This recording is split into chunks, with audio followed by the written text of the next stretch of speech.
Hello বিয়াস, আমরা লেখাপড়া করি নাই, আমরা মূর্খ রাজনীতি করি। এই দেখেন আমাদের এটা হচ্ছে কলম, আর এটা হচ্ছে আমাদের সার্টিফিকেট, এটা হচ্ছে আমাদের মাস্টার্স, এটা হচ্ছে আমাদের ভবিষ্যৎ, এটা হলো আমাদের শক্তি, এগুলো হলো আমাদের, এটা হলো পাওয়ার।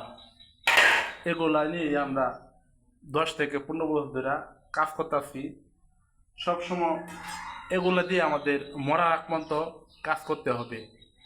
সরকার আমাদেরকে কখনো, রাজমিস্ত্রিদেরকে কখনো হেল্প করে নাই, আর কোনোদিন করবেও না। সরকার দুর্নীতি করে বেগম পাড়ায় টাকা ট্রান্সফার করে, কিন্তু গরিব অসহায় মানুষ না খায় মরে।